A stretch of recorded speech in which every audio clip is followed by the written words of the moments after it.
Día 19. Cultivar la vida en comunidad. Podrán desarrollar una comunidad saludable y robusta que viva bien con Dios y disfrutar los resultados únicamente si se esfuerzan por llevarse bien unos con otros, tratándose entre sí con dignidad y honra. Santiago, capítulo 3, versículo 18. Todos seguían firmes en lo que los apóstoles les enseñaban, y compartían lo que tenían, y oraban y se reunían para partir el pan.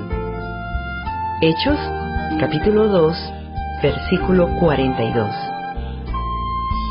La vida en comunidad requiere compromiso.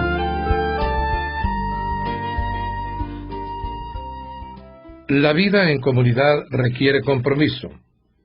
Solo el Espíritu Santo puede crear la comunión verdadera entre los creyentes, pero la cultiva con las elecciones que hagamos y los compromisos que asumamos. Pablo señala esta doble responsabilidad.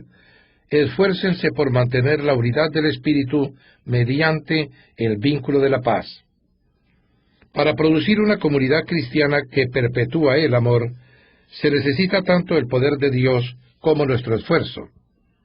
Por desgracia, muchas personas se crían en familias con relaciones malsanas y, por lo tanto, carecen de las habilidades relacionales necesarias para la comunión verdadera. Debemos enseñarles cómo llevarse bien y entablar relaciones con otros miembros de la familia de Dios. Afortunadamente, el Nuevo Testamento rebosa de instrucciones acerca de cómo vivir juntos. Pablo afirmó: escribo estas instrucciones para que sepas cómo hay que portarse en la casa de Dios, que es la iglesia del Dios viviente. Si estás harto de la comunión falsa y deseas cultivar una comunión verdadera y desarrollar una comunidad fraternal en tu grupo pequeño, en tu clase de escuela dominical o en la iglesia, necesitas tomar algunas decisiones difíciles y arriesgadas. Cultivar la vida en comunidad requiere sinceridad.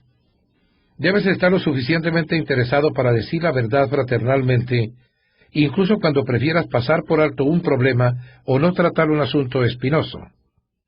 Si bien es mucho más fácil permanecer en silencio cuando las personas a nuestro alrededor tienen un patrón de pecado que les duele o lastima a otros, no es lo que el afecto nos manda hacer. La mayoría de las personas no tienen a nadie que las ame lo suficiente como para decirles la verdad, aunque duela, por lo cual persisten en sus conductas autodestructivas. Por lo general, sabemos lo que es necesario decirle a esa persona, pero nuestros temores nos impiden abrir la boca.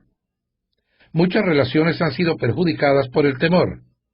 Nadie tuvo el valor de hablar en el grupo mientras la vida de uno de sus miembros se desmoronaba. La palabra de Dios nos ordena, hablando la verdad con amor, porque no podemos formar una comunidad sin franqueza. Salomón dijo, una respuesta sincera es el signo de una verdadera amistad. A veces esto implica preocuparnos lo suficiente por quien peca o está siendo tentado para enfrentarlo afablemente. Pablo dijo, hermanos, si ven que alguien ha caído en algún pecado, ustedes que son espirituales deben ayudarlo a corregirse, pero háganlo amablemente y que cada cual tenga mucho cuidado, no suceda que él también sea puesto a prueba. Muchas congregaciones y grupos pequeños son superficiales porque temen al conflicto. Siempre que surja un asunto que pueda provocar tensión o incomodidad, inmediatamente se lo pasa por alto para preservar un falso sentido de paz. Alguien sugiere no complicar las cosas, apaciguar los ánimos, pero el asunto nunca se resuelve y todos se resignan. Todos saben cuál es el problema, pero nadie lo expresa francamente. Esto produce un ambiente viciado. Hay secretos y se multiplican los chismes. La solución de Pablo era directa. No más mentiras, no más falsas impresiones. Díganle a su prójimo la verdad. En el cuerpo de Cristo todos estamos conectados entre sí a fin de cuentas. Cuando mientan a otros, se mienten a ustedes mismos. La comunión verdadera depende de la franqueza, ya se trate de un matrimonio, una amistad o tu iglesia. Aún más, en una relación El túnel de los conflictos puede ser la puerta a la intimidad. Hasta que no nos importe lo suficientemente como para enfrentar y solucionar los obstáculos subyacentes, nunca podremos tener una relación más estrecha. Cuando un conflicto es bien manejado y se encaran y solucionan las diferencias, se estrechan las relaciones. La Biblia dice, a fin de cuentas, más se aprecia al que reprende que al que adula. La franqueza no debe ser una licencia para decir lo que a mí se me antoja, donde quiera y cuando quiera. Eso es impertinencia. La Escritura afirma que para todo hay un cuándo y un cómo. Las palabras irreflexivas dejan cicatrices profundas. Dios nos manda a hablarnos unos a otros en la iglesia como miembros afables de una familia. No reprendas con dureza al anciano, sino aconséjalo como si fuera tu padre. Trata a los jóvenes como a hermanos, a las ancianas como a madres, a las jóvenes como a hermanas. Es triste, pero la falta de sinceridad ha destruido miles de relaciones. Pablo tuvo que reprender a la iglesia en Corinto por su pasivo código de silencio que permitía la inmoralidad dentro de su comunidad.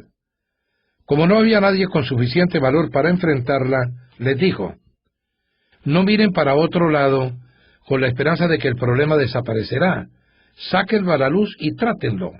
Mejor un poco de devastación y vergüenza que la maldición. Ustedes creen que se trata de algo sin importancia, pero por el contrario, no deberían actuar como si todo estuviera bien cuando uno de sus compañeros cristianos es inmoral o calumniador, es arrogante con Dios o grosero con sus amigos, se emborracha o es avaro y estafador. No toleren esta situación, ni consideren aceptable ese comportamiento. No soy responsable de lo que hagan los de afuera, pero ¿acaso no tenemos responsabilidad hacia los de adentro, los que conforman nuestra comunidad de creyentes? Cultivar la vida en comunidad requiere humildad. Nada destruye la comunión tan rápido como la arrogancia, la autocomplacencia y el orgullo empedernido. El orgullo erige murallas entre las personas. La humildad construye puentes. La humildad es como el aceite que suaviza las relaciones y lima las asperezas. Por eso la Biblia dice, revístanse todos de humildad en su trato mutuo. La vestimenta apropiada para la comunión es una actitud de humildad. El resto del versículo continúa, Dios se opone a los orgullosos, pero da gracia a los humildes. Este es otro motivo por el que debemos ser humildes. El orgullo bloquea la gracia de Dios en nuestra vida, la que necesitamos para crecer, cambiar, sanar y ayudar a los demás. Recibimos la gracia de Dios cuando reconocemos con humildad que la necesitamos. La Biblia nos dice que ser orgullosos es oponernos a Dios. Es una manera de vivir necia y peligrosa. Podemos desarrollar la humildad de manera práctica, reconociendo nuestras debilidades, siendo tolerantes con las debilidades de otros, estando dispuestos a ser corregidos y destacando lo que hacen los demás. Pablo aconsejó, vivan siempre en armonía, y no sean orgullosos, sino traten como iguales a la gente humilde. No se crean más inteligentes que los demás. A los cristianos de Filipos les escribió, honren más a los demás que a ustedes. No se interesen solo en ustedes, sino interésense en la vida de los demás. La humildad no es pensar menos de ti mismo, sino pensar menos en ti mismo. Humildad es pensar más en los demás. Las personas humildes se interesan tanto en servir a otros que no piensan en sí mismas. Cultivar la vida en comunidad requiere amabilidad. La cortesía o amabilidad consiste en respetar nuestras diferencias, tener consideración por los sentimientos de otras personas y ser tolerantes con las que nos molestan. La palabra de Dios dice, hagamos cuanto contribuya al bien con el fin de edificarlas. Pablo le dijo a Tito, el pueblo de Dios debe tener un gran corazón y ser amable. En todas las iglesias y en cualquier grupo pequeño, habrá siempre por lo menos una persona difícil, a veces más de una. Esas pueden tener necesidades emocionales especiales, profundas inseguridades, costumbres irritantes o hábitos sociales no desarrollados. Podríamos llamarlas personas NGE. Necesitan gracia extra. Dios puso a tales personas en medio de nosotros, tanto para nuestro beneficio como para el de ellas. Son una oportunidad para el crecimiento y poner a prueba la comunión. ¿Las amamos como hermanos y hermanas y las trataremos con dignidad?